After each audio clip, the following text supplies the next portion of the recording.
Welcome back. আশা করছি আপনারা সকলেই ভালো আছেন। তো এই ধরনের ভিডিওগুলো মেকিং করার জন্য আমাদের একটি ভিডিও ক্লিপ এবং ব্যাকগ্রাউন্ড মিউজিক প্রয়োজন হবে, যেগুলোর লিঙ্ক ভিডিও ডিসক্রিপশনে দেওয়া থাকবে।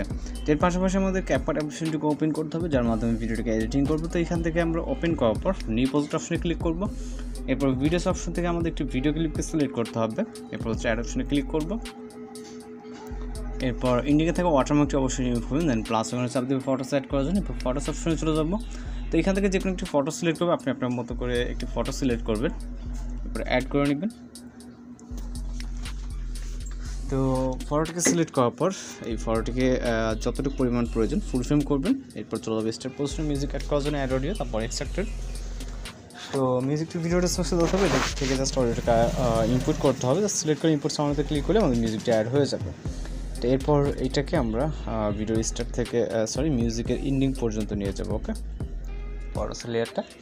এরপর এখান থেকে আমাদের কিছু ইফেক্ট অ্যাড করতে হবে, যেন ফটোস স্টার্ট পজিশন। দেন হচ্ছে এখান থেকে আমরা ইফেক্ট অপশন, এরপর ভিডিও ইফেক্টে।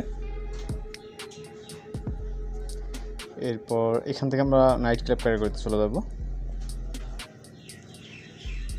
যাওয়ার পর এখান থেকে আমরা শেক নামে একটি ইফেক্ট দেখতে পাবো, এটাকে সিলেক্ট করবো, টিক মার্কে ক্লিক করবো, অ্যাডজাস্টে ক্লিক করবো। স্পিডটাকে আমরা 10 এবং ইন্টেন্সিটিটাকে সেমভাবে 10-এর মধ্যে রাখবো। ওকে, এরপর এটা লেয়ারটাকে ভিডিও স্টার্ট থেকে ইন্ট এবং আবার চলে যাবে সেম পজিশনে।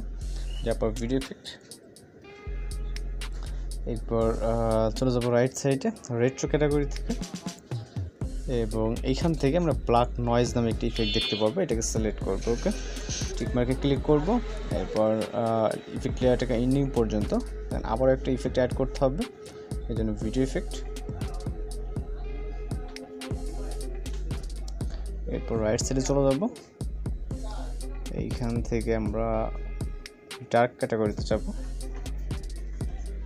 ডার্ক ক্যাটাগরিতে গেলে এখানে ডার্ক ক্যাটাগরিতে আসার পর আমরা প্রথম ইফেক্টটাকে সিলেক্ট করে নেব। ওকে, দেন এখান থেকে টিক মার্কে ক্লিক করব। এরপর ইফেক্ট লেয়ারটাকে ভিডিও স্টার্ট থেকে ইন। তো এখন চাইলে আপনি ভিডিওটাকে প্লে করে দেখতে পারেন, এখান থেকে যেভাবে টিকটকের ট্রেন্ডিংয়ে দেখতেছেন। ওকে, তো সব কিছু ঠিকঠাক থাকলে এখান থেকে আমরা ভিডিওটিকে এক্সপোর্ট করবো। এই জন্য ভিডিও রেজুলেশনটাকে 1000 আসতে রেখে এখান থেকে ফাইনাল এক্সপোর্ট অপশনে ক্লিক করলে ভিডিওটি লোডিংয়ে সেভ হয়ে যাবে।